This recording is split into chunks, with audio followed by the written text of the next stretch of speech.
আমার কিচেনের নতুন লুক তো তোমরা দেখেই নিয়েছো। দুদিন লেগেছিল কিচেনটা পুরোপুরি সেট আপ করতে। তো ওই দুদিনেই অল্প অল্প করে কিছু ক্লিপিংস আমি সকালগুলোতে তুলে নিয়েছিলাম, তোমাদের সাথে পুরো ভিডিও শেয়ার করব। আর আমার এই পুরো ডেকোরেশনে আমার পরিবারের অন্যান্য সদস্যদের কি মতামত সেই সমস্ত কিছু কিন্তু তোমরা আমার ব্লগে দেখতে পাবে। তো নতুনভাবে নতুন রূপে কিচেনটাকে সাজিয়ে এত সুন্দর হয়ে গেছে, আর নিজেরও কাজ করতে এত সুবিধা হচ্ছে, কারণ আমি বেশ কিছু চেঞ্জেস কিন্তু অলরেডি আরও ঘটিয়ে ফেলেছি। সকাল জেপ্টোতে অর্ডার দিলাম, এখন খুব সুবিধা হয়েছে। আগে তো নিতাম না আমি অনলাইন, ভাবতাম কি না কি আসবে। তো একটা ডেলি গুডসের ওই থিন পোহাটা নিলাম। থিন পোহার দাম বেশি গো, থিন পোহা 30 টাকা নিল 250 গ্রাম, আর ঠিক পোহাটা 500 গ্রাম নিল 30 টাকা, বুঝতে পারে, যেটা চিড়ের পোলাওয়ের। আর দুটো না, একটাই নিয়েছি 1 কেজি সার্ফের প্যাকেট সানলাইটের, 1 কেজি সানলাইট। এটা এমনিতে প্রিন্ট 100 টাকা, এখানে জেপ্টোতে এমনি নর্মাল মানে দাম নিয়েছে 95, এটা 30-60 161 হয়েছিল। হ্যাঁ 161 হয়েছিল, আবার ওখান থেকে আবার 40 টাকা জেপ্টো দিয়েছে, তো 121 টাকায় সকাল সকাল ঘরে পেয়ে গেলাম। তো এই হচ্ছে সকালের কেনা, বুঝলে। আর সকালবেলা কেনাকাটা করলেই ব্যাগটা দেয়, ব্যাগগুলো দেয়, না হলে দেয় না। বিকেলে যখন কেনাকাটা করি তখন আর দেয় না। ও না না না না, দুটো কেন দিয়েছে এবার বুঝলাম, যাতে সার্ফের গন্ধটা না হয়ে যায়।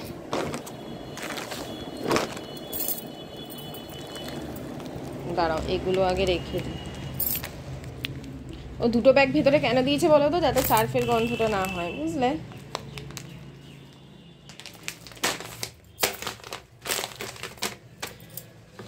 আর এই যে অঙ্কুরিত ছোলা, সকালবেলা এটাই খেয়েছি, কালকের সব ভেজাতে ভুলে গেছি, বুঝতে পারলে। ওই তো গুড মর্নিং বন্ধুরা, welcome back to my channel. আশা করছি সকলে খুব ভালো আছো, আর আমিও কিন্তু বেশ ভালো আছি এখনো পর্যন্ত।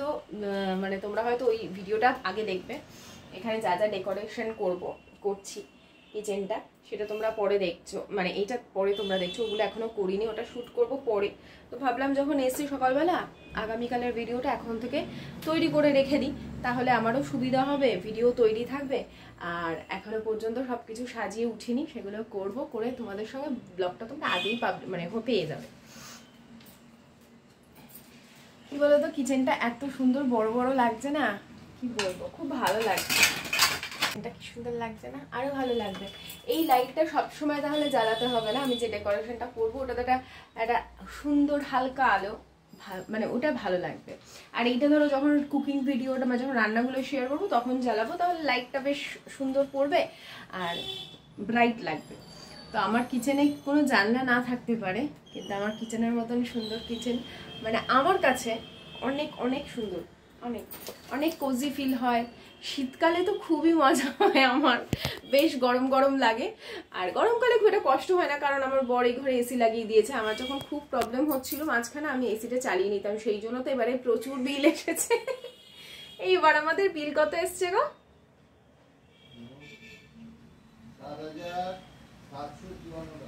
7,754 টাকা। তাও যেন কম, 7,754 টাকা কম। কেন বলছি, আমাদের গিজার চলে আমার রান্নায় অল টাইম। হ্যাঁ বলছি 29 না 9,000, এক মাস। আমাদের দুটো বলতে গেলে পুরো গরমে দুটোই এসি চলেছে বলতে গেলে, কারণ হচ্ছে আমি যখন রান্না করতে পারতাম না, এই ঘরের এসিটাও চালাতাম। আমার অল টাইম বলছি, মানে দিনে ধরো শীত গ্রীষ্ম বর্ষা আমার পুরো সারা বছরই গিজার চালাতে হয়। তার কারণ হচ্ছে ধরো কিছু কাচাকুচি করলাম, গরম জলটা ওখান থেকে করে নিই। আয়ুষ্মান যেহেতু অনেক বেলায় স্নান করে, ওকে একটু কালটা মানে জলের কালটা ভাঙিয়ে দিয়ে, তার যেহেতু মাটির তলার জল তো ওই জন্য কালটা ভাঙিয়ে ওকে স্নানটা করাই। তারপরে এই সমস্ত কারণে গিজার চলে। আচ্ছা ফ্রিজ তো 24x7 চলছে। তারপরে মাইক্রোওভেন তো হিউজ চলেছে এবার, কারণ কেক বানিয়েছি, পাউরুটি বানিয়েছি, প্রচুর চালিয়েছি। আর চিমনি তো আমার অল টাইম চলছে কিচেনে। তারপরেও আমার 7,000 কত এসছে, আর 3 মাসের বলছি 7,700 কত এসছে। আর আমাদের অফিস এসছে 9000 কত, তাও বিকেল থেকে এসি চলে না, মানে বিকেল ও সন্ধ্যে থেকে 6টার পর থেকে এসি চলে না, যখন স্টাফরা থাকে সকাল পর্যন্ত তখনই একটাই এসি, তাও দুটো রুমে একটা এসি, হয়তো দুটো রুমে একটা এসি চলে বলে কারেন্টটা বেশি নিয়েছে, তাও হতে পারে জানো। ভেতরের রুমটা তো অনেক বড় যেটাতে এসি আছে, আবার ফ্রন্টটা পুরো ওপেন থাকে, ওই জন্যও হতে পারে। পুরো মানে 6টা অবধি পুরো এসি চলে, তারপরে কারণ ও আমাদের নিচে মানে যে অফিসে ওই একটা এসি দিয়ে পুরো মারমার কাটকাট ঠান্ডা হয়ে যায়। আর তারপরে ধরো আর তো কিছুই না, সন্ধ্যের পর থেকে তো এরা দুজন যখন বসতো এরা এসি চালাতো না, আর ল্যাপটপে কাজ হয়, তো জানি না কেন এত পরিমাণে, কম্পিউটারেও কাজ হয় সেটা খুব লিমিটেড, ল্যাপটপেই 5জনেরই আলাদা আলাদা ল্যাপটপ দেওয়া হয়েছে, তো ল্যাপটপেই কাজ হয়। তো জানি না কেন এত টাকা 9000 টাকার মতো না বিল এলো কেন সেটা বুঝতে পারছি না, হতে পারে এসিটার ওই জন্য হতে পারে, ওরা চেক করাবে তাও একবার, কারণ এত টাকা বিল এলো তো কারণে মুশকিল না, আর কি করা যাবে। তো চলো দেখো এখন পোহাটা শেয়ার করি, যদিও আমি শেয়ার করেছি তাও করি, চাই একটু কারি পাতাটা নিয়ে আসি গাছ থেকে। জানো আজকে জেপ্টোতে কারি পাতার দাম দেখছি 50 গ্রাম 26 টাকা, তাহলে আমার গাছ থেকে ছিঁড়ে নিয়ে বিক্রি করি। আমার দেখো কতগুলো কারি পাতা, দেখো এই একটা গাছ, এই একটা গাছ কারি পাতা, দুটো, একটা কি দুটো, এখানেও দুটো, একটা দুটো, এখানেও দুটো, একটা আর এই একটা দুটো, ঠিক আছে। আর আরও আছে দেখাচ্ছি, নতুন হয়েছে। আচ্ছা ওইদিকে দুটো দেখলে, আবার এখানেও দুটো, একটা, এখানে দুটো, হ্যাঁ এটা নিয়ে দুটো, আবার ছোট ছোট হয়েছে, বীজ পড়েছিল, এই একটা হয়েছে 3টে, আবার এখানেও বীজ পড়েছিল, আমি ফেলেছিলাম বীজ, ওই এই গাছে বীজ হয়েছিল তখন নিয়ে ফেলেছিলাম, 4টে 5টা, এগুলো নতুন একদম সবে সবে হচ্ছে। এবার এদিকে আসো, এই একটা দুটো, এইখান থেকে আমি বেশি নিয়ে ব্যবহার করছি, কারণ এটা অনেক পুরনো হয়ে গেছে, পাতাগুলো ঝরে যাবে, ওই জন্য এখান থেকে নিয়ে নিয়ে বেশি ব্যবহার করি। আর ওগুলো এখন থাক, ওগুলো থেকে আগে করতাম। জল দিতে হবে কারি পাতা গাছটা।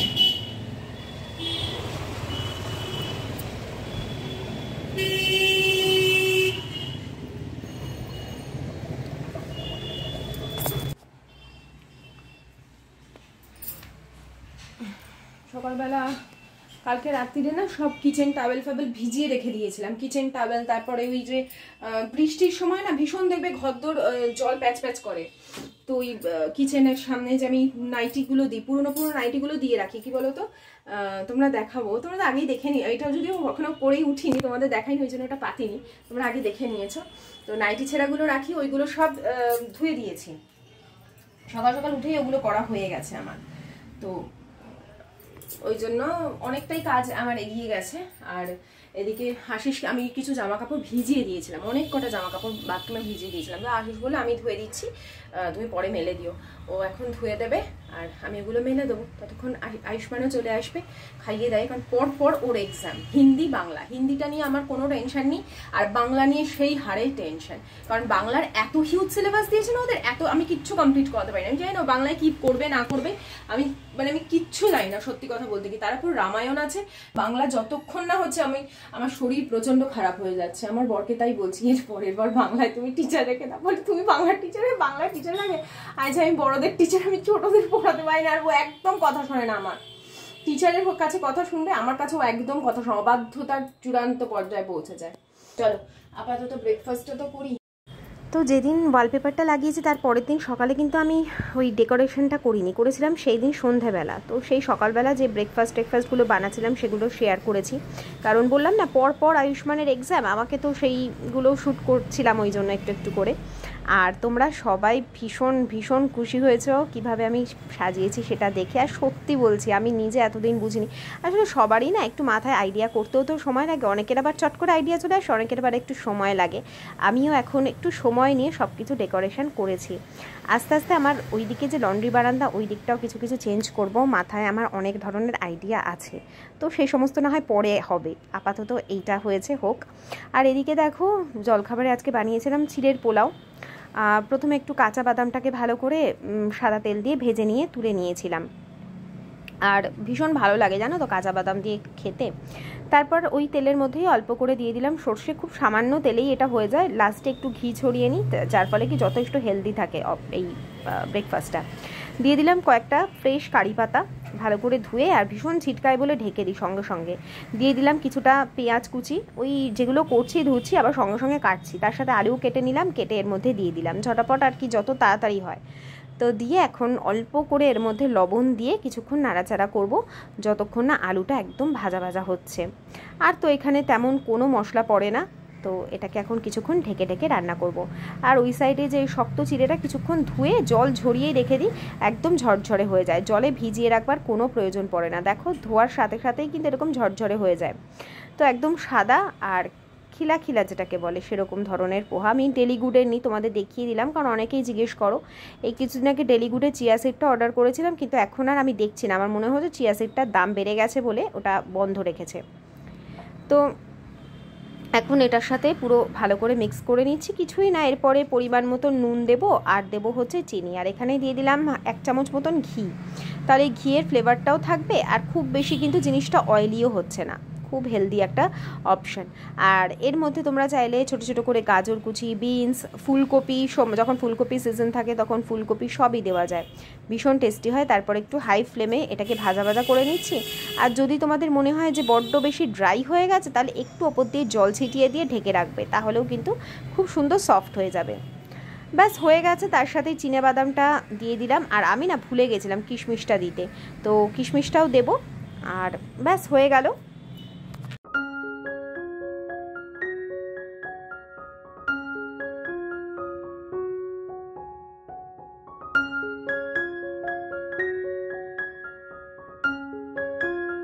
তো টিফিনটা বানাতে বানাতে আয়ুষ্মান চলে এসেছিলো, আর ওর না এই খাবারটা খেতেই ভালো লাগে না, তাই আমি নিজে গিয়ে ওকে খাইয়ে দিয়েছিলাম। এরপর নেক্সট ডে মানে যেদিন সাজিয়ে নিয়েছি তার পরের দিন, তো তোমরা কালকে দেখলে না যে আয়ুষ্মান পরীক্ষা দিয়ে এলো, তারপর থেকে আর আমি কোনো ভিডিও শ্যুটই করিনি। আয়ুষ্মানের এখন পরপর এক্সাম, তো বললামই তোমাদের, আজকে হিন্দি, কালকে বাংলা হলে তারপর আবার একদিন হয় মানে গ্যাপ দিয়ে কম্পিউটার, তো ওই জন্য কালকের পর আমি কিছু ভিডিও করিনি, ওইটুকু ইনক্লুড করে দিয়েছি এর সাথে দিয়েছি। আর এখন সকালবেলা, সকাল কি এখন 9:30 বেজে গেছে, আশিস আজকে অনেক সকালবেলা কাজে, কটায় বেরিয়েছিল? 6টায় না, 6টার সময় বেরিয়ে গেছিলো। তারপরে আমি ঘুম থেকে উঠলাম তখন 6:45 মতন বাজে, অনেক রাতে ঘুমোই তো, 6:45 বেজে গেছে উঠে। তারপরে আয়ুষ্মানকে রেডি করালাম, ও এলো, ও এসে দিয়ে ছেলেকে দিতে গেছে স্কুলে। তো এখন চা বানিয়েছি, এই যে লিকারটা কি সুন্দর এসছে দেখো, চা। আর এদিকে ব্রেড এনেছে, ব্রেডটা দিয়ে অ্যাকচুয়ালি ব্রেকফাস্টে ফ্রেঞ্চ টোস্ট হবে। আর এখানে জিলিপি নিয়ে এসছে,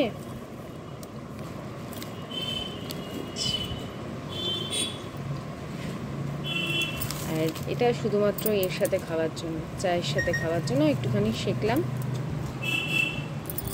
তো কালকে যখন ভিডিও শুরু করেছিলাম তখন তো জাস্ট এটা লাগানো ছিল, তোমাদের বললাম যে এই ভিডিওটা তোমরা হয়তো আগে দেখে নিয়েছো, তো তারপর তার কন্টিনিউ করিনি। তার কারণ হচ্ছে কি বলতো, আমার না বেশি পুরনো ব্লগ তোমাদের সাথে শেয়ার করতে ইচ্ছা করে না, মনে হয় নতুন নতুন ব্লগ দেবো। তো সেই জন্য আজকে সকালে তো দেখলে পাউরুটি এনেছে, পাউরুটি দুটো, মানে ছোট স্লাইস রুটি দুটো নিয়ে এসেছিল। আর জানো তো আমাদের এখানে না এই মেট্রো গোল্ড রুটিটা পাওয়া যায়, ব্রাউন ব্রেড, ভীষণ ভালো খেতে। এমনিতে আমি ব্রেড আজকাল অনেকদিন হয়ে গেছে বানাচ্ছি না, তো এটা যেমন টেস্টি খেতে না, মানে মনে হয় যেটা যে গমের আটার ভাগটা বেশি, ময়দা আছে নো ডাউট, খেলেই বোঝা যায় ময়দা আছে, কিছুটা হয়তো কালারও অ্যাড করে, তবে অন্যান্যগুলোর থেকে আমার কিছুটা বেটার লাগে। আর অনেক দিন ধরে আয়ুষ্মান বলছিল ফ্রেঞ্চ টোস্ট খাবো, ফ্রেঞ্চ টোস্ট খাবো, তো ভাবলাম যে সেটাই করি। এখানে ডিম নিয়ে নিয়েছি, তার মধ্যে একটু রসুন কুচি দিয়েছি, অনেকে পেঁয়াজ দেয়, আমি আর পেঁয়াজ দেবো না, একটু নুন দেবো, একটু চিনি দেবো। আমি গতকালের যে ভিডিওটা বানিয়েছিলাম, যদি কেউ না দেখে থাকো ডেসক্রিপশন বক্সে লিংক থাকবে, তোমরা চেক করতে পারো। আর ওই ভিডিওরই ডেসক্রিপশন বক্সে কিন্তু আমি এই ওয়ালপেপার থেকে শুরু করে যা যা কিনেছি তারই রয়েছে, মানে যেখান থেকে কিনেছি তোমরা চেক করে নিতে পারো, কি দাম কি বৃত্তান্ত তোমরা সবটাই পেয়ে যাবে। আর গতকাল আমাকে দুজন কমেন্ট করেছে যে আমরা যে মানে ম্যাটটা কিনেছি, সেই ম্যাটটা যদি আমি সবসময় পাতবো না, লোকজন এলেই পাতবো, যে ওখানে লেখা আছে। আর লেখা তো আমাদের সত্যিই তাই, লেখাকে তো আমরা বিদ্যা হিসাবে দেখি, কিন্তু দেখবে ম্যাক্সিমাম তোমার জুতোতে কিন্তু কোন কোম্পানির সেটা লেখা থাকে, অজন্তা বলো বাটা বলো, তা সেই লেখাগুলো কি লেখা নয়? বা নাম্বার থাকে, তুমি কত নাম্বারের জুতো পরছো সেটা কি লেখা নয়? তাহলে সেটা কি করে আমরা পা দিচ্ছি? বা কোনো পাপোশের ওপর ওয়েলকাম লেখা থাকে, সেটা কি করে পা দিচ্ছি? এই জগতে সবই ঈশ্বরের দান, তুমি যেখানেই পা দেবে সেটাই ঈশ্বরের জায়গা, তাহলে পাটা নিয়ে তুমি কোথায় যাবে? আজকে অবশ্য আয়ুষ্মানের বাংলা ওর একটা আছে দেবতার ঠাই বলে কবিতা, সেখানেই অংশটা আছে, পা লয়ে আমি কোথা বলে যায়, এ জগতে সকলে যে দেবতার ঠাই। তো সেই ইয়েটা আমি কালকেও বলেছি একজনকে। তো এটাই হচ্ছে ব্যাপার, যেখানেই পা দেবে সেটাই দেবতার স্থান, সব কিছুই তার, সব কিছু তার মনে করলে কোনো কিছুতেই কোনো পাপবোধ আসবে না। আমার কিন্তু কোনো কিছুতেই পাপবোধ লাগে না। তো এটাই হচ্ছে ব্যাপার। অনেকে ভাবে না এটা করবো পাপ হবে, এটা করবো পাপ হবে, সব কিছুতে ভয় পাবো কেন? বাবা মাকে কেউ ভয় পায়? আমরা তো আমাদের মাদের সাথে কত অন্যায় করি, কত কিছু করি, আমরা কি তাতে ভয় পাই? এটাই হচ্ছে ব্যাপার। মা কখনো সন্তানের ক্ষতি করে না, হ্যাঁ, তা বলে আমরা যেন কোনো খারাপ কর্ম না করি, কারোর ক্ষতি না করি, কাউকে মিথ্যা কথা না বলি, কাউকে অপমান না করি, কারোর পিঠে ছুরি মেরে তার কোনো অধিকার তার বন্ধ না করে দিই, তাকে কিভাবে অপদস্থ করা যায় সেই চিন্তা না করি। তো এগুলো না করলেই ঈশ্বরের কাছে আমরা সব সময় প্রিয়। যাই হোক, এগুলো যার যার থিঙ্কিং, আমি আমার অনুভূতিটা তোমাদের সাথে শেয়ার করলাম। তো কিচেনটা গোছানোর পর না আমি একটা জিনিস সরিয়ে দিয়েছি, সেটা হচ্ছে দেখবে সাইডে একটা টুল থাকতো, তার মধ্যে গামলাটা রাখতাম, বাসনগুলো ধুয়ে ওখানে রাখতাম। এখন সেটা করি না, গামলাটা আমি এখন আমার যে লন্ড্রি বারান্দা সেখানে রাখি। আর সব যখন জল ঝরে যায় এনে তাকে তুলে দিয়ে আবার যখন বাসন ধুই এখানে এনে সব বাসনগুলো ধুয়ের মধ্যে রাখি, তারপর আবার বারান্দাতে রেখে আসি। আর জলটাও খুব তাড়াতাড়ি ঝরে যায়, বাসনগুলোও তাড়াতাড়ি শুকিয়ে যায়। এইটা একটা চেঞ্জ করেছি, আরও টুকটাক অনেক কিছু কাজ চেঞ্জ করেছি। তো এই দিকের বারান্দায় দেখো এখন টুকটাক যা যা মেলেছিলাম, কারণ এখন না থেকেই বৃষ্টি আসছে, তার উপরে জামা কাপড় শুকোতেও চাইছে না, বিশেষ করে এই গামছা টামছা সারাক্ষণই ভিজে থাকছে। আর কি বলো তো, গামছা ভিজে থাকলে না একটা বিচ্ছিরি গন্ধ হয়, তো সেই জন্য প্রায় দিনই ওটা কাচাকুচি হচ্ছে। তো একটু ভিজে ছিল, মেলে দিয়েছিলাম, এখন শুকিয়ে গেছে, ভাঁজ করে দিয়েছি। কিচেন টাওয়েলগুলো যেগুলো কেচে দিয়েছিলাম সেগুলোও শুকিয়ে গেছে, এখানে ভাঁজ করে রেখে দিলাম। আশিস বলেছে এই দেওয়ালের ওপর দিকে একদম বেশ অনেকটাই ওপর দিকে একটা রড লাগিয়ে দেবে, যেখানে কিচেন টাওয়েলগুলো রাখা যাবে, তাতে দেখতে আরও জিনিসটা ক্লিয়ার লাগবে। আপাতত যতদিন না রডটা লাগানো হচ্ছে ওইখানটাই রাখি। আর এই যে কিছু সুতির কাপড় কেচে রেখেছি দইয়ের জল ঝরাতে চেপে রাখবার জন্য, কিন্তু এটা খুব কাজে দেয়। এখন সবে মাছ নিয়ে এলো, কি মাছ এনেছে আগে দেখি, তারপরে ডিসাইড করব কি রান্না হবে।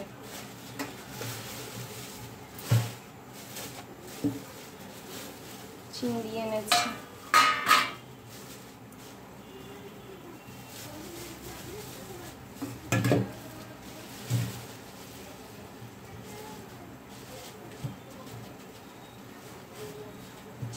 এনেছে, এটা তো কাতলা দেখতে পাচ্ছি, আর এইটা হচ্ছে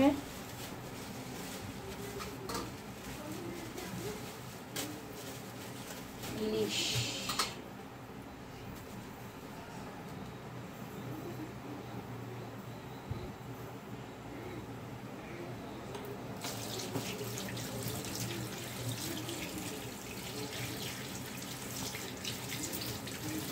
তো আমার হাজব্যান্ডটা রেগুলার তো বাজারে যেতে পারে না, তো বিশেষ করে মাছ বাজার, কারণ মাছ টাছ কাটিয়ে আনতে বেশ অনেকটা সময় লাগে। তো যেদিন সময় থাকে সেদিনও বেশি করে মোটামুটি এক সপ্তাহ না হলেও 5 দিনের মাছ তো কেনা হয়েই যায়। আর একদিনেই তো সব ইলিশ মাছ করা হয় না, হয়তো 2 দিন 3 দিন। চিংড়ি মাছও তাই, কাতলা মাছ এনেছে ওটাও তাই। তো এইভাবে আমি কি করি, সব খুব ভালো করে একবারে, এই তোমাদের দেখাই কম, একজন কমেন্ট করেছিল তুমি ভালো করে ধোও না। আমি যদি এখন 5-7 বার এক একটা মাছ ধোয়া দেখাতে যাই তাহলে তো পুরো ভিডিওটা মাছ ধোয়াতেই কেটে যাবে। তো সেই জন্য আর কি কেটে দেখাই, আর অনেকবার করে কিন্তু মাছগুলো আমি ধুই। তো এটা হচ্ছে ব্যাপার, বুঝতে পারলে। আর মাছগুলো সব এক এক করে ধুয়ে এখন আমি ফ্রিজে রেখে দেবো। আর কী মাছ বানাবো সেটাও তোমাদের বলছি। আর একটা কথা বলি, আমি কিন্তু এরপর থেকে বলতে পারো যে এই ব্লগটা না টু বি কন্টিনিউড, কারণ এরপর থেকে আমি তোমাদের সঙ্গে এটাই শেয়ার করব যে আমার পরিবারের সদস্যদের কি রিয়াকশান হলো কিচেনটা দেখে, কি ভাবলো, আমার শাশুড়ি মা কী বললো, সবটাই শেয়ার করব। কারণ এরপরে বিকেল থেকে আমি পুরোটাই ফ্যামিলির সাথে টাইম কাটাচ্ছিলাম। তার উপর কিচেন যখন একটু সুন্দর করে সেজে ওঠে না, বিশ্বাস করো সেখানে টাইম কাটাতেও ভালো লাগে, ভালো ভালো রান্না করতেও ইচ্ছে করে এবং আরও নিট অ্যান্ড ক্লিন করে রাখতে ইচ্ছে করে। তো কিভাবে আমি সব কিছু মেনটেন করছি বা কিভাবে কি করব সেগুলো তোমাদের সাথে শেয়ার করব। আমার এই জানলাবিহীন কিচেনে কেন তেল চিটচিটে হয় না সেগুলো সব কিছুই আমার ভিডিওতে তোমরা পেয়ে যাবে। তো দেখো আজকে তো করব ইলিশ মাছ থাকবে, তার সাথে কাতলা মাছ আর চিংড়ি মাছ, আর বাকি ইলিশ মাছটা আমি কিন্তু ফ্রিজে আপাতত ঢুকিয়ে রেখে দেবো। এক এক করে এক এক দিন করব। তো এই ভিডিওটা না টু বি কন্টিনিউড বলতে পারো। এরপর থেকেও পুরো শ্যুট করেছি ভীষণ ভীষণ মজার বেশ কিছু সিন। আর এই যে ক্যাচ লেখা যে প্যাকেটগুলো, নুনের প্যাকেট, এগুলো আমি ধুয়ে ভালো করে রেখে দিই। কী করি সেটাও তোমরা নেক্সট ব্লগে দেখতে পাবে। আর এরকমই বেশ কিছু ইনফরমেটিভ জিনিসই কিন্তু আমার ব্লগে তোমরা পাবে, যেগুলো কোনো না কোনো সময় তোমাদের সাংসারিক জীবনে কাজে আসবে। তো বন্ধুরা, আজকের মতন ভিডিওটা আমি এখানেই এন্ড করছি। বাকি যে অংশটুকু সেটা কিন্তু পরের দিনের জন্য অপেক্ষা করতে হবে এবং ভীষণ ইন্টারেস্টিং হবে। চলো আজকের মতন টাটা, বাই বাই, সায়োনারা।